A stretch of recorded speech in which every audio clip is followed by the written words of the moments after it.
Chapter 1. Observing the armies on the battlefield of Kurukṣetra.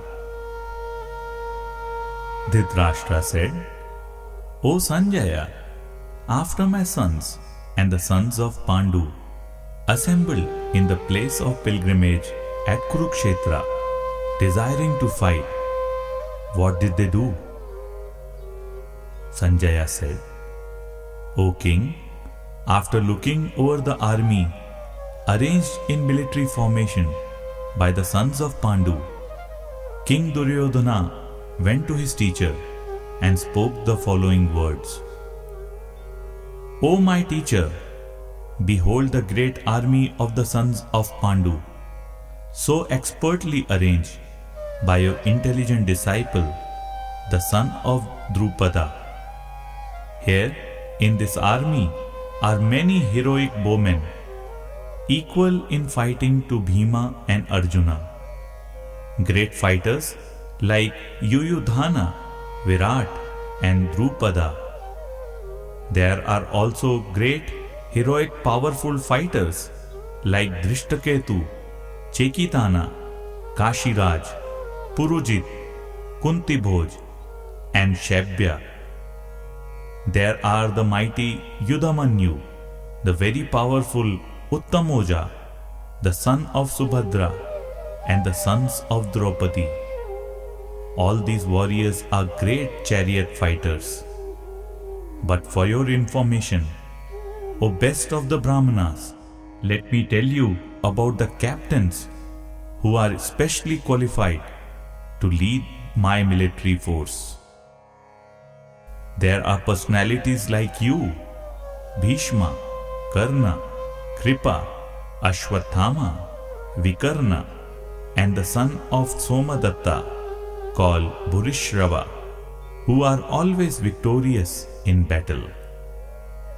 There are many other heroes who are prepared to lay down their lives for my sake. All of them are well equipped with different kinds of weapons, and all are experienced in military science. Our strength is immeasurable, and we are perfectly protected by grandfather Bhishma, whereas the strength of the Pandavas, carefully protected by Bhima, is limited. All of you must now give full support to grandfather Bhishma as you stand at your respective strategic points of entrance into the phalanx of the army. Then Bhishma, the great valiant grandsire of the Kuru dynasty, the grandfather of the fighters, blew his conch shell very loudly, making a sound like the roar of a lion, giving Duryodhana joy. After that, the conch shells, drums, bugles, trumpets, and horns were all suddenly sounded, and the combined sound was tumultuous.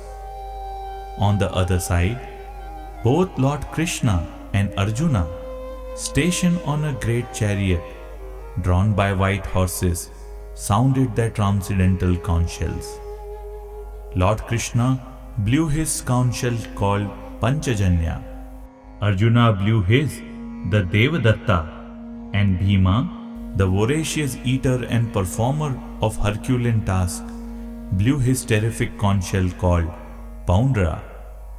King Yudhishthira, the son of Kunti, blew his conch shell the Ananta Vijay, and Nakula and Sahadev blew the Sugosha and Mani Pushpaka. That great archer, the king of Kashi, the great fighter Shikhandi, Drishtadyumna, Virat, the unconquerable Satyaki, Drupada, the sons of Draupadi, and the others. O king, such as the mighty armed son of Subhadra, all blew their respective conch shells. The blowing of these different conch shells became uproarious, vibrating both in the sky and on the earth. It shattered the hearts of the sons of Dhritarashtra. At that time, Arjuna, the son of Pandu, seated in the chariot bearing the flag marked with Hanuman, took up his bow and prepared to shoot his arrows. O king, after looking at the sons of Dhritarashtra, drawn in military array, Arjuna then spoke to Lord Krishna these words.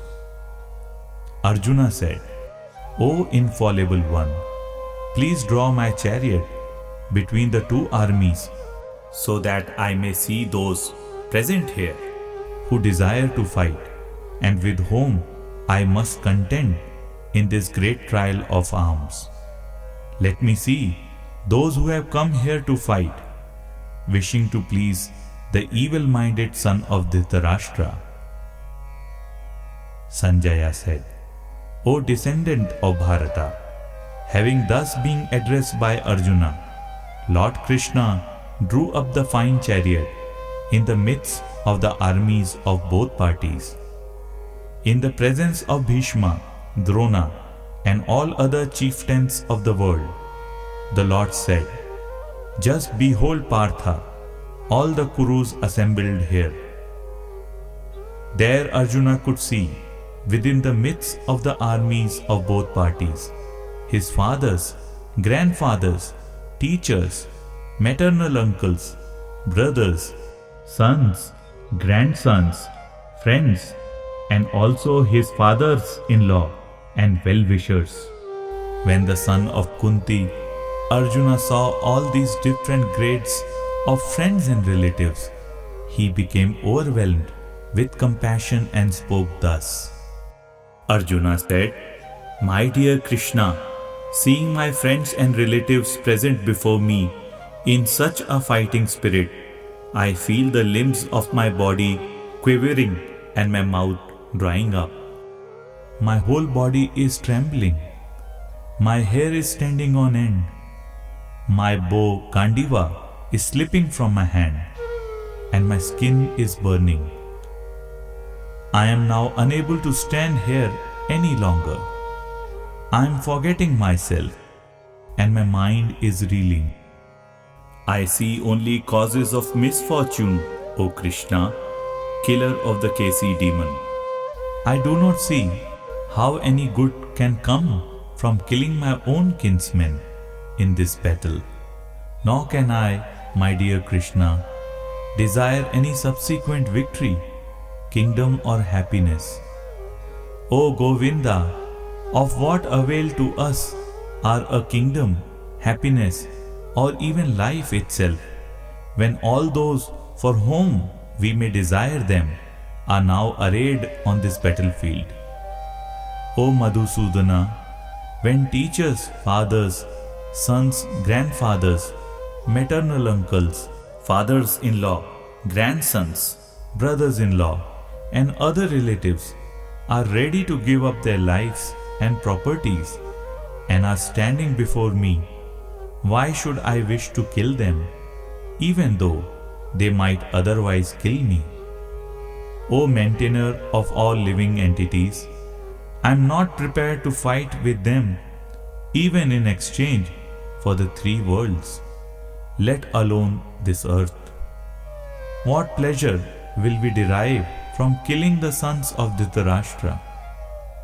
Sin will overcome us if we slay such aggressors. Therefore, it is not proper for us to kill the sons of Dhritarashtra and our friends. What should we gain, O Krishna, husband of the goddess of fortune? And how could we be happy by killing our own kinsmen? O Janardhan, although these men, their hearts overtaken by greed, see no fault in killing one's family or quarreling with friends, why should we, who can see the crime in destroying a family, engage in these acts of sin? With the destruction of dynasty, and thus the rest of the family becomes involved in irreligion. When irreligion is prominent in the family, O Krishna, the woman of the family becomes polluted, and from the degradation of womanhood, O descendant of Vrishni, comes unwanted progeny. An increase of unwanted population certainly causes hellish life, both for the family and for those who destroy the family tradition. The ancestors of such corrupt families fall down because the performances for offering them food and water are entirely stopped. By the evil deeds of those who destroy the family tradition and thus give rise to unwanted children, all kinds of community projects and family welfare activities are devastated.